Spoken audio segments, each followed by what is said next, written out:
Hello, everybody, and welcome to Taking Control, the ADHD podcast. The podcast? Wow. The ADHD podcast on Rash Pixel FM. I'm Pete Wright, and I'm here with Nikki Kinzer. Hello, everyone. Hello, Pete Wright. Happy fine recording day to you, Nikki. It is. Mm-hmm. And it's just us today, which we haven't had in a while. I know. And it's not like we don't have a lot of people to talk to. We had to put, it's like putting our foot in the door just to get a conversation between you and me. It's like the old days. Ah, it's good. It's good. It's good. We've had a string of some amazing guests on the show and taught us some fantastic things. If you're not caught up, make sure you go back and download some of those recent episodes because they're the coronavirus series. I've learned a lot. I've had a lot of things that stick in my head in some fun new ways. Fun new ways? I don't know if they're fun. They're fun. Well, it is. They're fine. They're fine. They're just fine, Nikki. That's a nice positive F word. It is. It's the best F word I can say right now. We're doing fine. We're doing fine. But today we thought we would talk a little bit, just take a little break and talk about how we are adjusting.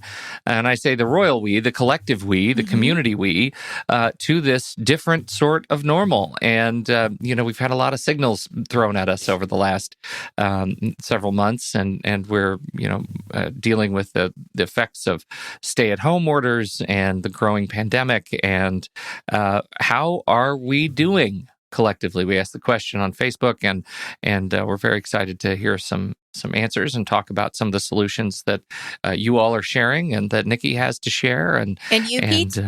I got things. I don't know if they're worth listening to. You have an article to talk about. I do. I got a couple of things. I do have two things that are important to me to share today. Yes. So I will put myself down for two. Yeah. Before we do that, head over to TakeControlADHD.com and get to know us a little bit better. You can listen to the show right there on the website or subscribe to the mailing list, and we'll send you an email each time a new episode is released. You can connect with us on Twitter or Facebook at Take Control ADHD. And we'd love to invite you to join us over at patreon.com/the ADHD podcast. That's our member community. It's where the community starts. For a few dollars a month, you get access to live recordings of the show. You could hear all of Pete's errors as they happen before he cuts them out in the final show. You get ad-free versions of the show each week in your very own personal RSS feed. And you get to know that you are supporting this growing community. In fact, it's the community that supports fantastic services like complete transcriptions on our website, transcriptions that allow those who are not able to listen to the show to come back and actually read the show after we post it. And so that is an incredible gift, not only to the ADHD community that you're giving yourselves by helping to transcribe resources that we share, but also to the community that is in any way hearing impaired and still wants to take part in the podcast. So we're incredibly proud of our community for ponying up at that level and continuing to support the growing resources of the show. We got more stuff coming. We're very excited. We're in testing. We're in testing right now. Very excited to share what's coming. How's everyone handling the quarantine? As I think it's to be expected. But I've got to tell you, wow, this question on Facebook that we posted definitely triggered a lot of response. And what I loved about the community is that it was honest and there were solutions from other people that were reading the posts, which I just think is really great. I think it's great that people were honest and wanted to share, what they were going through, but then to be able to say, hey, I go through that too. And here's something that I found that works for me. And I think that that's really cool. So what I want to do today is I want to go through some of these things that I found on Facebook and what some of those solutions are from the people that posted, but also have you and I talk a little bit about some of the thoughts that we have. Obviously, we don't have anything that's just going to say, hey, do this and you won't be worried about catching a virus. Like that's not going to happen. We're all going through this with you.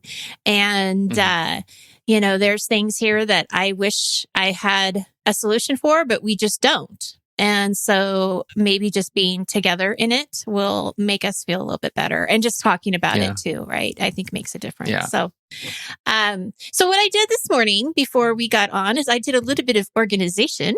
You were so busy. I was so organized. I looked through the different answers or posts, and I picked a few of them that I thought really resonated and put them in categories. That's how I organized. I love it. I love it so much. There's red font, red type. Yes, there's red type and all of that stuff. Some things are underlined. Yeah, it's great.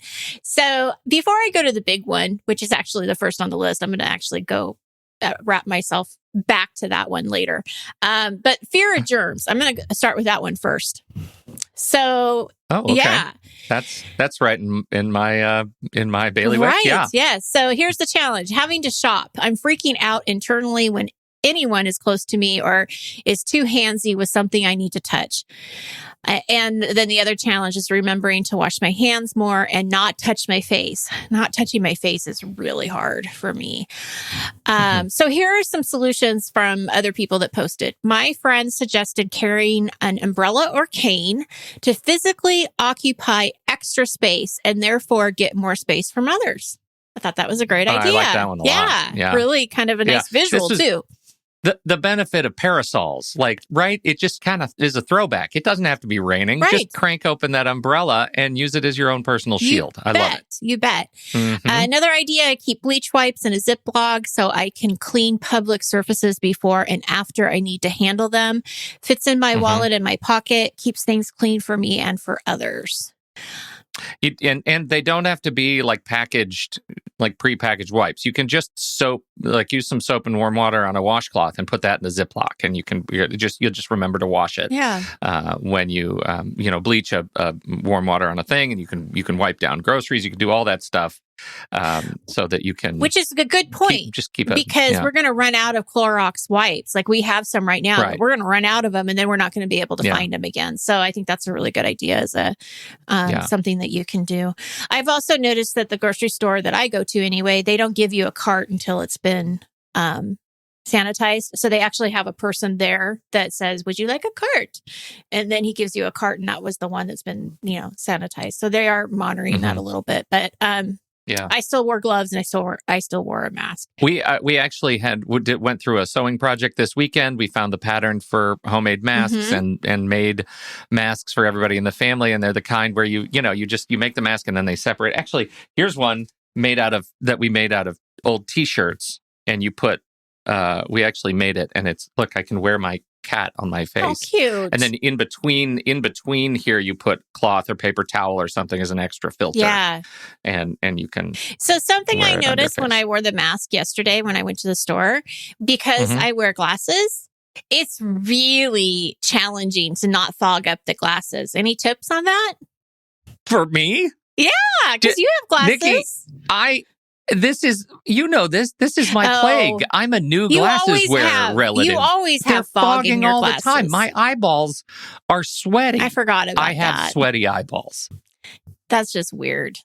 Well, I know. It's my plague. I've overshared, and now it's out there. I'm the guy with the sweaty eyeballs. They're constantly foggy. It's a disaster. Yeah. I was having a really difficult time yesterday with the mask because I couldn't breathe very well. And then it kind of defeats the purpose if you don't have it around your nose. And now you can't see either. Yeah. And so anyway, I'm still working out that whole problem. Okay. Well, I have potentially a solution. Are you ready for this? Yes. Do you have any old wire hangers hanging around? No wire hangers, Pete. I know. This is the problem. Who knew that interest would be paid on that debt now? But if you take a wire hanger, so the reason those N95 masks are so nice is because they have a piece of metal in them that actually is shaped to your nose, and it keeps the mask down over your nose specifically for that reason. If you take a wire hanger and you cut off about 3 inches of it, and then you use some pliers and just sort of bend it around the shape of your nose, you can insert it into that mask, and it will hold it in a position around your nose rather than than opening those little vents that go right up under your glasses. So, interesting. If you can find just a piece of, I don't know, rusty old wire, piece of sheet metal or some hypodermic needles from the drain, I don't know, whatever you could do that you can bend. It's a real sanitary process. Anyway. All right. Thanks for that, Pete. Hope that helps somebody out there. Yeah. There you go. Right. Okay. And then somebody else also mentioned that they have a sanitation station at the front door, which makes this really easy. They have little reminder signs too. Sanitizer in the car, so I can't forget it. Ziploc with wipes in my wallet, so I can't forget that either. The sanitizer in the car, I think, is really smart because I realized, okay, so I went to the grocery store, and as I was going into the grocery store, I put my gloves on. And then I'm grocery shopping and I'm putting everything in and I'm putting things in my car. And then I'm driving off and I still have the gloves on. And I'm thinking, well, do I now any germs that are on my gloves are now on my steering wheel? And so I get kind of worried about that.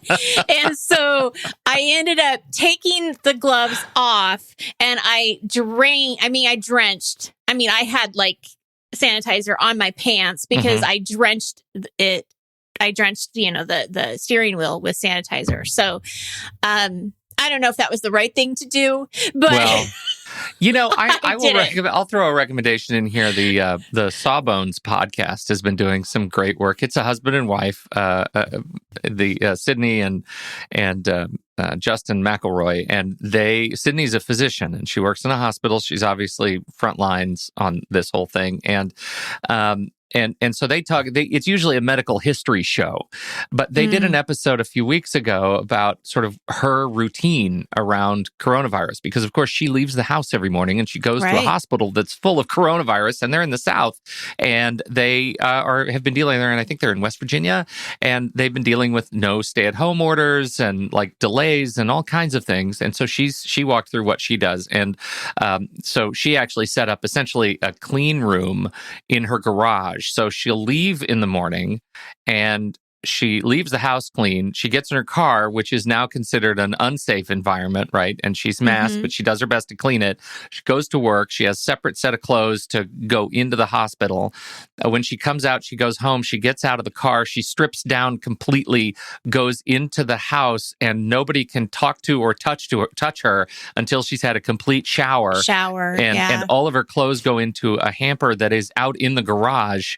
And so you want to talk about like the extremes. Look at what physicians are doing in their homes to actually, create that sort of barrier. And you can get some good ideas. And you're probably going to be overthinking it if you think like a physician, because you're not going into a hospital and dealing with those. You're not actually, like in that case, you're bringing home coronavirus when you do what she does for a living. But it's fascinating to hear the steps to which she goes through to actually do that. Make that barrier. That's crazy. So it really triggers, we talked about with Dodge Ray, we talked a little bit about what happens to me, and it triggers those OCD behaviors, right? And so I can go down a complete rabbit hole if I don't have some sort of accountability to keep me on top of it. But I do find myself thinking a lot about how to create the barrier. When will you come to my house and it's just going to be covered with Visqueen, like tinted? Because that's not beyond me. Yeah. Anyway. Well, we're here for you, Pete. Yeah, right. We're here for you. As I start bringing out the rolls of plastic. Yeah. Okay, so there's that with the fear of germs, which is all very very real. Very real and really makes a lot of sense to both of us. It is not irrational anymore. And that's the problem I have with this is like, usually I carry that around as a badge of anxiety. And now it's not irrational phobia anymore, right? It is a legit thing. And I have a hard time calculating that in the old noodle. Looks like. Yeah. I understand that. So a couple of comments about isolation, cabin fever. Oh my God. God, the cabin fever. I wish the weather would at least cooperate a little more so I can get outside and garden or walk or whatever. Here in Western Michigan, it's been mostly cold and rainy. The few nice days we've had, I've been stuck inside working from the home office. Right now, it's 44 degrees Fahrenheit and raining off and on. Mm-hmm. Well, welcome to Oregon. Yep, That's about what's going on here too. And I totally understand. Oh, and to the point where I haven't done this yet, but I'm considering it, just putting on the rain gear and going for the walk anyway, because just to get the fresh air is really important. And we actually are pretty bullish about our dog. The dog has been the greatest thing for our outdoor activity because it needs to go out and needs to be walked. And our backyard is fenced, but not big enough to really give him a burst. So we put on the rain stuff and we just embrace it. Just get outside and don't let it get you. And you can always tell, like you can make that transition. I mean, for crying out loud, Nikki, you're an Oregonian. Like you get it. Like, you know, the this when they walk outside and they feel the rain on their neck and they always walk with their shoulders up like this. If you're an Oregonian, you don't deal with that. Like you're loud and proud. Like your head is up. You're fine. It's 65 degrees. We're in shorts. That's right. And pouring rain. It's fine. It's just fine. So I feel like that's just a really important thing. Don't let the weather get you down. Get outside if you can. If it's freezing cold and you just obviously make smart decisions. But my goodness, make use of outside. Absolutely. This is a comment that certainly resonated with me. Postponing the wedding. I have a nephew who was supposed to be getting married May 30th and had the wedding planned for, I think they got engaged a year and a half ago. So it's pretty devastating that they are going to have to postpone that. Preparing for remote birthday parties, remembering to call in and check on people I care about. All really real things. And there's this like grieving too, to all of the graduates, college and high school that are supposed to graduate, and they're not going to get that experience in the typical way that we're used to getting the experience. Yeah. So it's hard. I mean, and as we record this, there's still so much unknown, right? I mean, I'll tell you, this is where I'm optimistic, and this is where it comes in. That what I know is that the people who are charged with making these events, and I'm talking specifically about like a high school graduation or college graduation, I know that the people who are in charge of these events are working hard to figure out how to create something to celebrate the accomplishments of our graduates and to do something to honor them. And I know that it's important. They're telling us it's important. They're sharing their thoughts and plans. They don't know what they're doing. They don't know what a graduation service is going to look like. They have no idea how that's going to play out. But I know it'll be something. And if anything comes of this, it is the fact that everybody is sort of working together to try and do something different and share an experience together that is completely, wholly unique by this class, this generation, in this time. And so that it's a non-traditional graduation, frankly, that may be a gift in and of itself, right? That's right. That we're in it together. We're working hard to survive this thing and to get over it and to take care of our loved ones who are suffering and hurting, to take care of those who are impacted. And we're going to get to the other side of it because we always do. And that'll be a shared memory. Well, and I know that like when I think about the wedding of my the family wedding here, I also think like, okay, it's as devastating as it is, it doesn't stop them from getting married. They can still get married. And that's the important part of this event, is that you're getting married, right? Like we're adding this new person into our family. And so we can celebrate later when it's safe. But I think that, I think it also puts things in perspective of maybe how much value we put on some of these events. I'm not downplaying weddings. Believe me, I had a beautiful one and, I totally get it. But you're right. This is a very different time. Yeah. And, there may certainly be a silver lining. Right. We'll call it a silver lining. I think that's really important. And like to the wedding, like you can get legally married, I think virtually in a lot of states, right? I think that's a thing you can do. And you can have a beautiful ceremony later. Like there is there are ways to make this work. And so we're starting to hear, we just don't know enough right now. And so it's okay. We're still grieving, and that's okay. And also at some point we have to stop and realize that there is a way to celebrate and to find a way to love one another and to share these events, no matter what form they take. Well, and I think it's also looking, I'm glad that the news, it's not the first news story, but I'm noticing that there are more stories about humanity and how people are helping each other and, seeing the helpers, right? I mean, it is so important that we also reach out and help and be part of that as well. So that's the good in it for sure. Online school. Yeah, talk about that's a generational shift. Well, it is, and I'll tell you, I have my own anxieties because we're going to be doing it here in about a week. I guess they start next week, which I know a lot of people have already started. So we're kind of behind the curve here a little bit, but we're in it now. Yeah. Yeah. So here's a couple of challenges that we're finding. Horrible. This person is doing a horrible job. She says, I have 2 grad courses and am a week behind in submitting work, 2 weeks wasted on Facebook and Scrabble. Unable to focus. Started distance teaching this week, trying to catch up. I hate schedule, but without one, I can't focus. And I know that she, is going through a lot of what I have noticed with my online college students that I'm coaching now with. At first, it was very kind of scary for them, but then now that they're getting kind of into a groove, they actually like it. So give it a chance.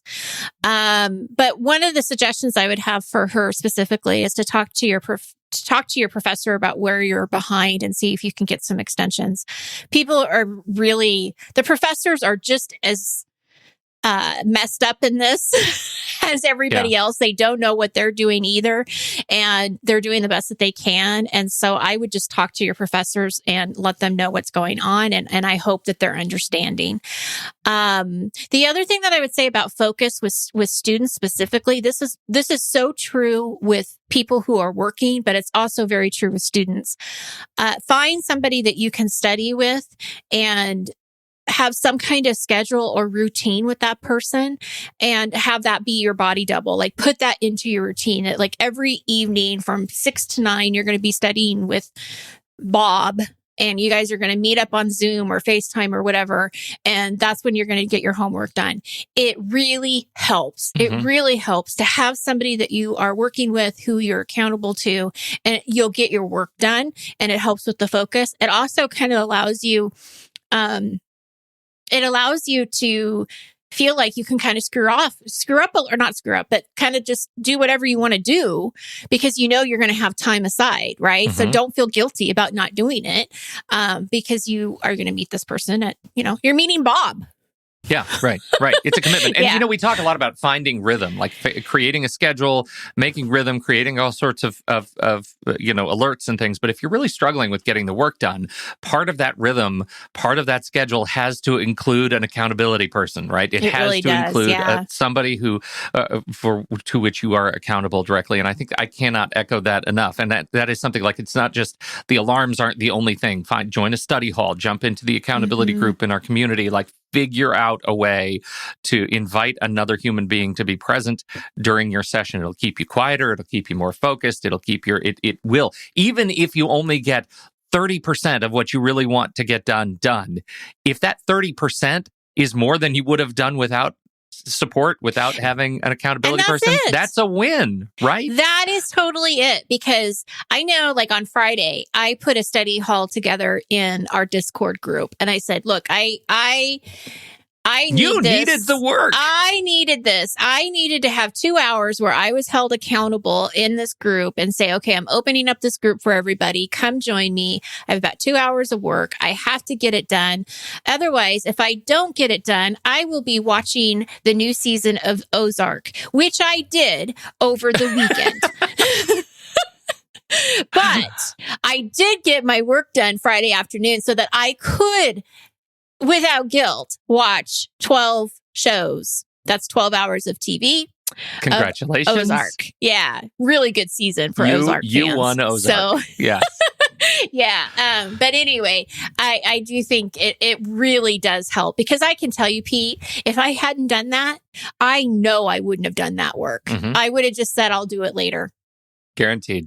I absolutely agree with that. Yep. So it's crazy how well that works. So this is something that was sort of like online school. This person is having a hard time keeping their kitchen clean. They use it for cooking demos, and she's feeling pressure that she can't hide from it. And, my response to her actually on Facebook was, hey, just be honest and let them see the reality of the situation. They'll probably appreciate it. Yeah. I would. Yeah.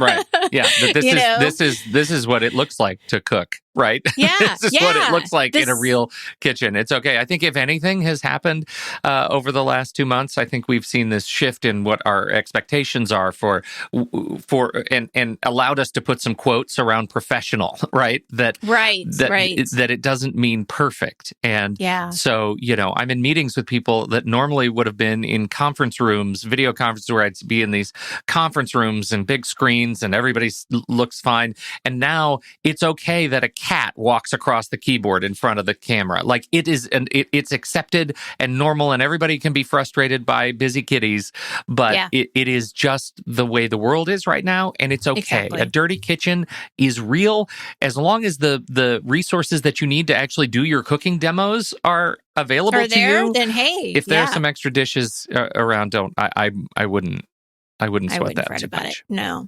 So the next category that I want to talk about is the routines, productivity, and motivation. These kind of topics were definitely talked a lot about on this post, and it leads into an article that you want to talk about, which I think is really important at this time too. Yeah. Right. Do you want to talk? You want to talk about the thing first? Yeah, I'll talk about what people are challenged with, and we can go and talk about your article. So when I'm in charge of my own schedule, I get nothing accomplished. The first week is great, and then I tank. Sleeping, I cannot get my brain to stop, is a challenge. Getting out of bed is a challenge, probably because you're not getting enough sleep, right? Challenges, feeling like I should be doing things other than what I'm doing. Also letting routine tasks slide now that I'm working from home. So lacking the normal structure that allows me to remember to do things like paying bills. I feel stuck, can work, and that gets easier, but self-care has fallen. No motivation to do anything above minimum.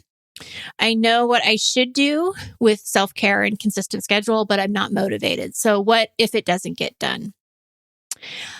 Keeping up with the schedule and routine. So here are a couple of solutions that people talked about. One is they have a whiteboard schedule for every day. Is their external motivator. So basically, my weekly summary review to myself is my accountability for accomplishment.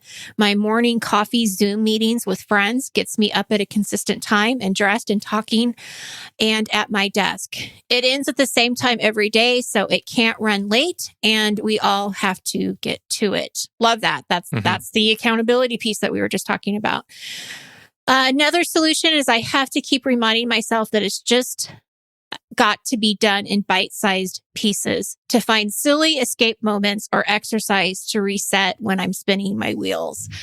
Something I want to just add to that really quickly is that I feel that as well, especially after reading or either reading or watching the news. I always feel like, okay, I need to escape this and watch something funny. And so usually I will. Now, Ozark is not funny. There's not anything funny about Ozark. But if you tune into Ozark as a comedy, that's not true. There's something different. Yeah. That was very suspenseful. But I will say that what I'm saying is that there'll be moments where I'll be like, let's just watch a funny movie. Let's watch a comedy, because I just have to get my mind out of the news. Yeah. So I totally agree with that. So lots of what I'm seeing also from clients, and I didn't hear so much read so much in the Facebook post, but what I'm hearing a lot from clients is there's just this pressure of I'm at home, I should be doing more things, I'm not doing what I'm supposed to be doing, and then feeling bad about that, and I think that goes into some of what this article talks about. You want to talk about that, Pete? Yeah, so this article is from the Chronicle of Higher Education, and it was written with a perspective toward, teachers and educators in general, in this case, higher ed, and written by an academic to her academic colleagues. But there were some things in here that really touched me. And this is a person who has been involved in helping to handle crises around the world. And so, it comes with that sort of baggage. But I wanted to read just a little passage of it and then talk about some of its major points. And we'll, of course, share this link in the show notes.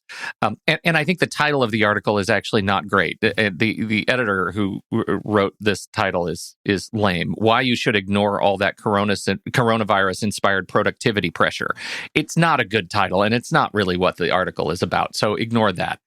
But here she writes, among my academic colleagues and friends, I have observed a common response to the continuing COVID-19 crisis. They are fighting valiantly for a sense of normalcy, hustling to move courses online, maintaining strict writing schedules, creating Montessori schools at their kitchen tables. They hope to buckle down for a short stint until things get back to normal. I wish anyone who pursues that path the very best of luck and health. Yet, as someone who has experience with crises around the world, what I see behind the scramble for productivity is a perilous assumption. The answer to the question everyone is asking, when will this be over, is simple and obvious, yet terribly hard to accept. The answer is never. And then she goes on to talk about how these global crises and catastrophes change the world, right? They change our culture. They change how we relate to one another. And that every one of these crises has a legacy. And that legacy will be burnt, tattooed on us, right? It will change how we interact with one another and our families and our friends and our work forever. To imagine that schools, after this massive leveling up of teacher skills and abilities in teaching online, will go back to 100% like just plain old school, the way we've always had it after this, is, I think, a fantasy, right? It'll go back to something where we'll be in schools, but there will be more online education for everyone because teachers will adjust to it, students will adjust to it. We're being forced to in a microwave oven right now. And that crucible forces long-term change. And I think that's what we need to get ready for. But the rest of this article, I think, is sort of a meditation, and she calls it a peace offering, which goes through these sort of stages of change. The first one is security, right? You try to make room for protecting yourself and for protecting your own needs and your family's needs. And that is a completely normal thing to do. It also, triggers the paradox of control. And that was an additional sort of footnote on this conversation, which is why everybody is buying so much toilet paper. Oh, right. Right? That is a trigger of the paradox of control, right? This control paradox that says, I'm out of control everywhere, but you know what I can control? I can buy a lot of toilet paper. That is a problem. Somehow that's going to make you feel better. Yeah, because that will be one problem that is incredibly easy for me to solve now. And when I say now, I mean when this whole thing started, right? Right. That was, this is going to be a thing I'm going to check off the list. I'm going to have so much toilet paper, I'm not going to have to worry about buying toilet paper just in case. And that created a challenge for everybody else to find toilet paper. Had we been aware of the fact that we were falling into this paradox of control, realizing that there isn't actually a change in our toilet paper supply, this virus is not going to be fixed by having more toilet paper. Had we been able to think rationally about that, we would have been able to stop ourselves and say, okay, I'm going to buy what I need and I'm going to figure out how to do the rest. Like, it'll be fine. It will be fine. So that's the paradox of control. And I think that's one of the things that we just have to be aware of and trying to, as we meditate, as we practice our mindfulness exercises, right? We have to be aware when we're falling into that paradox. What am I trying to control now irrationally emotionally that may not be in my best interest or maybe a waste of my emotional signal right now as I'm trying to actually get stuff done. Stage 2, she writes, is that mental shift. And it's the most important thing that comes out of this exercise is being aware of when you turn the corner, when you realize, you know what, there is a lot that isn't going to change back. I don't know what the final world is going to look like as in our next sort of epic, but I know that there's a lot that isn't going to change back, and I'm going to have to get on board with it. And there are a lot of us out there who aren't on board with a lot of things right now. But at some point, you're going to secure yourself and your team, she says. You're going to feel more stable. Your mind and body will adjust, and you will crave challenges that are more demanding. Given time, your brain can and will reset to new crisis conditions, and your ability to do higher level work will resume. And that is such an important message here, that we're going to, whether we're doing it from our homes or from remote offices or from wherever, we're going to find a way to transcend crisis mode. That is a beautiful thing to aspire to remember that there is a there. And so as hard as it is now, we're going to find the other side of it, right? We'll call it a new normal, call it whatever you want, call it Wednesday for all I care. At some point, you're going to wake up and you're going to figure out a new routine. And it might be that you only go to online yoga classes from now on, right? If that's one of the big changes, maybe that's the big change. Right. I think one of the most beautiful things out of all of this is the acceptance of finding social connection online. If you're like, people are getting more and more accustomed to reaching out to old friends and family on Zoom and seeing each other's faces through this crisis.